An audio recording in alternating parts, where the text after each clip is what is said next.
Hello ನಮಸ್ಕಾರ. ನೀವು ನೋಡ್ತಾ ಇದ್ದೀರಾ ನ್ಯೂಸ್ 18 ಡಿಜಿಟಲ್ ಕಾಂಟೆಂಟ್. ನಾನು ನವಿತಾ ಜೈನ್. ತೆರಿಗೆ ಮತ್ತು ಇತರೆ ಕಾಯ್ದೆಗಳ ತಿದ್ದುಪಡಿ ಮಸೂದೆಯನ್ನ ಸಂಸತ್ನಲ್ಲಿ ಸೋಮವಾರ ಅಂಗೀಕರಿಸಲಾಗಿದೆ. ಈ ಮಸೂದೆಯ ವಿಚಾರದಲ್ಲಿ ಬಹಳ ಇಂಪಾರ್ಟೆಂಟ್ ವಿಚಾರ ಅಂತ ಹೇಳಿದ್ರೆ ಯುಪಿಐ ವ್ಯವಹಾರಕ್ಕೆ ಶುಲ್ಕ ವಿಧಿಸಲಾಗುತ್ತೆ. 2,000 ರೂಪಾಯಿಗಿಂತಲೂ ಹೆಚ್ಚಿನ ವ್ಯವಹಾರ ಮಾಡಿದ್ರೆ ಇನ್ನು ಮುಂದೆ ಶುಲ್ಕವನ್ನ ಕಟ್ಟಬೇಕು. ಹೀಗೆ ಸಾಕಷ್ಟು ರೀತಿಯ ಪ್ರಶ್ನೆಗಳು, ಸಾಕಷ್ಟು ರೀತಿಯ ಮಾತುಕತೆಗಳು ಕೇಳಿ ಬರ್ತಾ ಇದ್ವು. ಇದೀಗ ಇವೆಲ್ಲದಕ್ಕೂ ನಿರ್ಮಲಾ ಸೀತಾರಾಮನ್ ಉತ್ತರ ಕೊಟ್ಟಿದ್ದಾರೆ.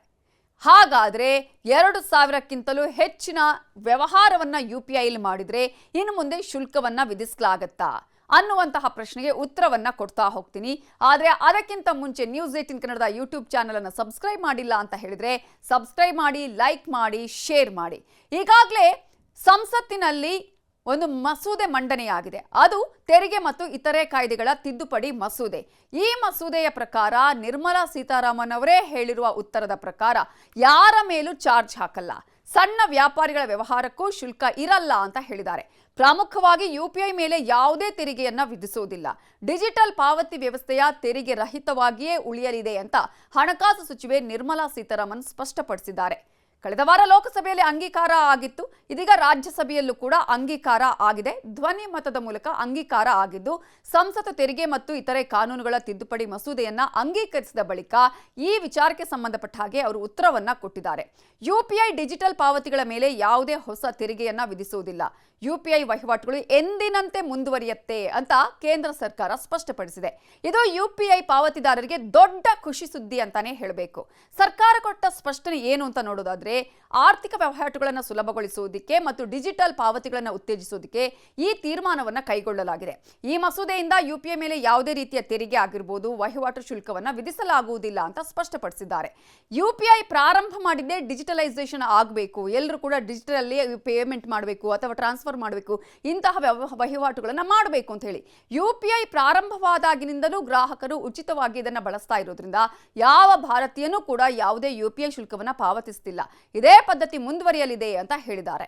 ಈ ಮಸೂದೆ ಪಾವತಿ ಮತ್ತು ಇತ್ಯರ್ಥ ವ್ಯವಸ್ಥೆಗಳ ಕಾಯ್ದೆ ಹಾಗೂ ಆದಾಯ ತೆರಿಗೆ ಕಾಯ್ದೆ ನಡುವಿನ ಸಂಪರ್ಕವನ್ನು ತೆಗೆದುಹಾಕೋದಕ್ಕೆ, ಹಾಗೆಯೇ ಯುಪಿಐ ಹಾಗೂ ರುಪೇ ಕಾರ್ಡ್ ವಹಿವಾಟುಗಳ ಶೂನ್ಯ ಎಂಡಿಆರ್ ಚೌಕಟ್ಟನ್ನು ಮಾರ್ಪಡಿಸುವುದಕ್ಕೆ ಸರ್ಕಾರಕ್ಕೆ ಒಂದು ಕಾನೂನುಬದ್ಧ ಅಧಿಕಾರ ಕೊಡುವುದಕ್ಕೆ ಅವಕಾಶ ನೀಡುತ್ತೆ ಅಂತ ಹೇಳಿದ್ದಾರೆ. ಈಗಾಗಲೇ ಬ್ಯಾಂಕ್ಗಳು ಹಾಗೆಯೇ ಪಾವತಿ ವ್ಯವಸ್ಥೆ ಪೂರೈಕೆದಾರರು ಯುಪಿಐ ಮತ್ತು ರುಪೇ ಡೆಬಿಟ್ ಕಾರ್ಡ್ಗಳ ಮೂಲಕ ಮಾಡುವ ಪಾವತಿಗಳಿಗೆ ಇನ್ನು ಮುಂದೆ ಬಳಕೆದಾರರಿಂದ ನೇರವಾಗಿ ಆಗಿರಬಹುದು, ಪರೋಕ್ಷವಾಗಿ ಶುಲ್ಕವನ್ನು ವಿಧಿಸುವಂತಿಲ್ಲ. ಯಾವ ಎಲೆಕ್ಟ್ರಾನಿಕ್ ಪಾವತಿ ವಿಧಾನಗಳು ಅಥವಾ ವಹಿವಾಟುಗಳು ಉಚಿತವಾಗಿ ಉಳಿಬೇಕು ಅನ್ನೋದನ್ನ ಈ ಅಧಿಸೂಚನೆಯ ಮೂಲಕ ನಿರ್ಧರಿಸೋದಕ್ಕೆ ಕೇಂದ್ರ ಸರ್ಕಾರ ಈ ಮಸೂದೆ ಅವಕಾಶ ಕೊಡುತ್ತೆ ಅಂತ ಹೇಳಿದ್ದಾರೆ. ಹೆಚ್ಚಿನ ವಿದೇಶಿ ಬಂಡವಾಳವನ್ನು ಆಕರ್ಷಿಸೋದಕ್ಕೆ, ದೇಶೀಯ ಎಲೆಕ್ಟ್ರಾನಿಕ್ಸ್ ಉತ್ಪಾದನೆಯನ್ನು ಉತ್ತೇಜನ ಮಾಡೋದಕ್ಕೆ, ಜೊತೆಗೆ ವಿದೇಶಿ ಕ್ಲೌಡ್ ಕಂಪನಿಗಳು ಭಾರತೀಯ ಡೇಟಾ ಸೆಂಟರ್ಗಳನ್ನು ಬಳಸೋದನ್ನು ಸುಲಭ ಮಾಡೋದಕ್ಕೆ ಈ ಮಸೂದೆ ಸಹಾಯ ಮಾಡುತ್ತೆ ಅಂತ ಹೇಳಿದ್ದಾರೆ. ಜೊತೆಗೆ ತೆರಿಗೆದಾರರು ಮತ್ತು ಹೂಡಿಕೆದಾರರಿಗೆ ಏನೆಲ್ಲ ಬದಲಾವಣೆ ಅಂತ ನೋಡೋದಾದ್ರೆ, ಹೆಚ್ಚಿನ ವ್ಯಾಪಾರ ವಹಿವಾಟುಗಳು ಉಚಿತವಾಗಿರುತ್ತೆ ಅಂತ ಸರ್ಕಾರ ಹೇಳಿದ್ದಾರೆ. ಜೊತೆಗೆ ಸಣ್ಣ ಸಣ್ಣ ವ್ಯಾಪಾರಿಗಳು ಇದರಿಂದ ಸಾಕಷ್ಟು ಆತಂಕಗೊಂಡಿದ್ರು. ಯಾವ ವ್ಯಾಪಾರಿಗಳಿಗೂ ಕೂಡ, ಯಾವ ಗ್ರಾಹಕರಿಗೂ ಕೂಡ ಶುಲ್ಕವನ್ನ ಪಾವತಿಸೋದಿಲ್ಲ, ಯಾರು ಕೂಡ ಶುಲ್ಕ ಪಾವತಿ ಮಾಡುವಂತಹ ಅವಶ್ಯಕತೆ ಇಲ್ಲ ಅನ್ನೋದನ್ನ ಈಗಾಗಲೇ ಹೇಳಲಾಗಿದೆ. ತ್ವರಿತ ಡಿಜಿಟಲ್ ಪಾವತಿ ವ್ಯವಸ್ಥೆಯನ್ನ ಬಳಸೋದನ್ನ ಹಾಗೆ ಮುಂದುವರಿಸ್ತಾರೆ ಅಂತ ಹೇಳಿದೆ. ಇನ್ನು ಈ ಶಾಸನ ಏನು ಹೇಳುತ್ತೆ ಅಂತ ನೋಡೋದಾದ್ರೆ, ಯುಪಿಐ, ರುಪೇ ಮತ್ತು ಇತರೆ ಎಲೆಕ್ಟ್ರಾನಿಕ್ ಪಾವತಿಗಳ ಮೇಲಿನ ವ್ಯಾಪಾರಿ ರಿಯಾಯಿತಿ ದರ ಎಂಡಿಆರ್ ಅನ್ನು ನಿಯಂತ್ರಿಸುವ ಕಾನೂನು ಚೌಕಟ್ಟನ್ನು ಬದಲಾಯಿಸುತ್ತೆ. ಪ್ರಸ್ತುತ ಬ್ಯಾಂಕ್ಗಳು ಮತ್ತು ಪಾವತಿ ವ್ಯವಸ್ಥೆ ಪೂರೈಕೆದಾರರು ಯುಪಿಐ ಮತ್ತು ರುಪೇ ಡೆಬಿಟ್ ಕಾರ್ಡ್ಗಳ ಮೂಲಕ ಮಾಡಿದ ಪಾವತಿಗಳಿಗೆ ಬಳಕೆದಾರರಿಂದ ನೇರವಾಗಿ ಹಾಗೆಯೇ ಪರೋಕ್ಷವಾಗಿ ಶುಲ್ಕ ವಿಧಿಸೋದಕ್ಕೆ ಸಾಧ್ಯವಿಲ್ಲ ಅನ್ನೋದನ್ನ ಕೂಡ ಈಗಾಗಲೇ ಅವರು ಹೇಳಿದ್ದಾರೆ. ಜೊತೆಗೆ ಯುಪಿಐ ಶುಲ್ಕವನ್ನ ಈಗ ತಕ್ಷಣಕ್ಕೆ ಪರಿಚಯಿಸೋದಿಲ್ಲ ಅಂತ ಸರ್ಕಾರ ಹೇಳಿರೋದ್ರ ಮೂಲಕ ಬಳಕೆದಾರರು ಮತ್ತು ವ್ಯಕ್ತಿಯಿಂದ ವ್ಯಕ್ತಿಗೆ ವಹಿವಾಟುಗಳು ಉಚಿತವಾಗಿ ಉಳಿಯುತ್ತೆ. ಆದರೆ ಭವಿಷ್ಯದ ಅಧಿಸೂಚನೆಯು ಕೆಲವು ವರ್ಗಗಳ ವ್ಯಾಪಾರಿ ವಹಿವಾಟುಗಳ ಮೇಲೆ ನಾಮಮಾತ್ರ ಎಂಡಿಆರ್ ಅನ್ನ ಅನುಮತಿ ಕೊಡುವಂತಹ ಸಾಧ್ಯತೆಗಳು ಕೂಡ ಇದೆ ಅನ್ನೋದನ್ನ ನಾವಿಲ್ಲಿ ಗಮನಿಸಬೇಕಾಗತ್ತೆ. ಇನ್ನು ವಿದೇಶಿ ಬಂಡವಾಳವನ್ನ ಉತ್ತೇಜಿಸುವ ಸಲುವಾಗಿ ಇಲ್ಲಿನ ಒಂದು ಎಲೆಕ್ಟ್ರಾನಿಕ್ಸ್ ಉತ್ಪಾದನೆಯನ್ನು ಹೆಚ್ಚಳ ಮಾಡುವಂತಹ ಸಲುವಾಗಿ ಕೂಡ ಅನೇಕ ರೀತಿಯಾದಂತಹ ಒಂದು ಕ್ರಮಗಳನ್ನು ಇದರಲ್ಲಿ ಕೈಗೊಳ್ಳಲಾಗಿದೆ. ಇನ್ನು ಈಗಾಗಲೇ ಎಲೆಕ್ಟ್ರಾನಿಕ್ಸ್ ಉತ್ಪಾದನೆಗೆ ತೆರಿಗೆ ವಿಸ್ತರಣೆ ಮಾಡಲಾಗಿದ್ದು 2040-41ರ ತೆರಿಗೆ ವರ್ಷದವರೆಗೂ ವಿಸ್ತರಿಸುತ್ತೆ. ಭಾರತೀಯ ಗುತ್ತಿಗೆ ತಯಾರಕರಿಗೆ ಬಂಡವಾಳ ಸರಕುಗಳು, ಉಪಕರಣಗಳು ಅಥವಾ ಪರಿಕರಗಳನ್ನು ಒದಗಿಸುವ ವಿದೇಶಿ ಕಂಪನಿಗಳಿಗೆ ವಿನಾಯಿತಿಯನ್ನು ನೀಡಲಾಗಿದೆ. ಇದರಲ್ಲಿ ನಿರ್ದಿಷ್ಟಪಡಿಸಿದ ಸರಕುಗಳಲ್ಲಿ ಮೊಬೈಲ್ ಫೋನ್, ಲ್ಯಾಪ್ಟಾಪ್, ಟ್ಯಾಬ್ಲೆಟ್ಗಳು, ಆಲ್ ಇನ್ ಒನ್ ಪಿಸಿಗಳು, server, ultra small form factor ಕಂಪ್ಯೂಟರ್ಗಳು, ಹಾಗೆಯೇ ಸಬ್ ಅಸೆಂಬ್ಲಿಗಳು, ಹಿಯರ್ ಎಲ್ಬ್ಗಳು ಹೀಗೆ ವಿನಾಯಿತಿಗೆ ನಿಗದಿತ ವರದಿ ಮಾಡುವ ಅವಶ್ಯಕತೆಗಳಿಗೆ ಒಳಪಟ್ಟು ಏಪ್ರಿಲ್ 1, 2020 2026 ಅಥವಾ ನಂತರ ಬರುವ ಆದಾಯಕ್ಕೆ ವಿನಾಯಿತಿಯನ್ನು ಕೂಡ ಕೊಡಲಾಗುತ್ತೆ ಅನ್ನೋದನ್ನ ಈ ಒಂದು ವಿಚಾರಕ್ಕೆ ಸಂಬಂಧಪಟ್ಟ ಹಾಗೆ ಹೇಳಲಾಗಿದೆ.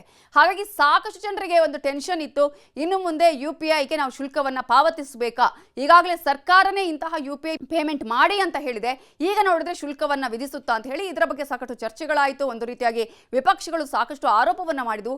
ಇವೆಲ್ಲದಕ್ಕೂ ಇವತ್ತು ಕೇಂದ್ರ ಸರ್ಕಾರ ಸ್ಪಷ್ಟನೆಯನ್ನ ಕೊಟ್ಟಿದೆ. ಯಾವುದೇ ರೀತಿಯ UPI ವ್ಯವಹಾರದ ಮೇಲೆ ಶುಲ್ಕ ಇರೋದಿಲ್ಲ, ಹಾಗೆ ನೀವು ಟ್ರಾನ್ಸಾಕ್ಷನ್ ಮಾಡಬಹುದು, ವಹಿವಾಟುಗಳಿಗೂ ಕೂಡ ಅಥವಾ ವ್ಯಾಪಾರಸ್ಥರಿಗೂ ಕೂಡ ಯಾವುದೇ ಶುಲ್ಕ ಇರೋದಿಲ್ಲ ಅನ್ನೋದನ್ನ ಕೇಂದ್ರ ಸರ್ಕಾರ ಸ್ಪಷ್ಟಪಡಿಸಿದೆ. ಇದುವೇ ಈ ಹೊತ್ತಿನ News eighteen digital content. Thank you. ನಿರ್ಭೀತ, ನಿಷ್ಪಕ್ಷಪಾತ, ವಿಶ್ವಾಸಾರ್ಹ ಸುದ್ದಿಗಳಿಗೆ ಮತ್ತೊಂದು ಹೆಸರಾಗಿರುವಂತ ನ್ಯೂಸ್18 ಕನ್ನಡ ಈಗ ಆಪ್ನಲ್ಲೂ ಲಭ್ಯವಿದೆ. ದಯವಿಟ್ಟು ಇಲ್ಲಿರುವ QR ಕೋಡ್ ಅನ್ನ ಸ್ಕ್ಯಾನ್ ಮಾಡಿಕೊಂಡು ಆಪ್ ಅನ್ನ ಡೌನ್ಲೋಡ್ ಮಾಡೋದಕ್ಕೆ ಮರಿಬೇಡಿ. ನಿಮ್ಮ ಬೆಂಬಲ ಹೀಗೆ ಸದಾ ನಮ್ಮೊಂದಿಗಿರಲಿ. ಧನ್ಯವಾದ.